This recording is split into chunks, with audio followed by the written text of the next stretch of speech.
In today's video, I'm going to teach you how to export Zoho Mail. Whether you're transitioning to a new email service or simply want to back up your messages, exporting your emails from Zoho is an efficient way to maintain your data integrity. So let's get started on this straightforward process. First, you need to log into your Zoho Mail account, open your preferred web browser and navigate to the Zoho Mail website.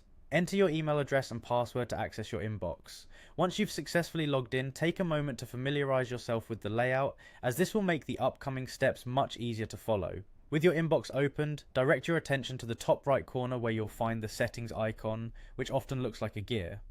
Clicking on this will open a new drop-down menu where you'll see various options catering to different configurations. Within the settings menu, look for the Import Export Emails option.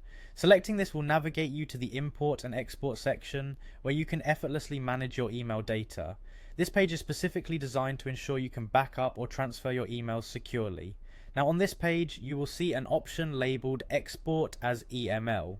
Clicking on this will trigger the export function. EML is a common file format compatible with many email clients, ensuring that your emails are easily accessible after the export. Next, you will be prompted to select the folder you wish to export.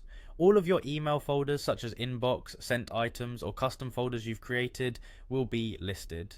Select the folder that contains the emails you need to export. This step allows you to manage exactly which emails are saved, helping to keep your export organized and efficient. Following that, specify the export date range. This option lets you choose exactly which emails to include based on their sent or received dates. Setting a date range is particularly useful if you only need emails from a specific time period.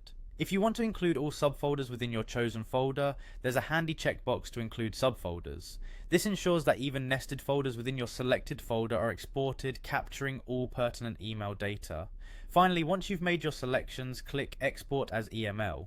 The export will commence and your selected emails will be saved to your computer in the EML format. Depending on the number of emails, the process might take a few moments. Once completed, you'll have a backup of your emails ready for storage or transfer. There you have it, a secure method to export emails from Zoho Mail while keeping your data organized and accessible. Thank you for watching this tutorial. Feel free to subscribe for more useful tips and guides like this one.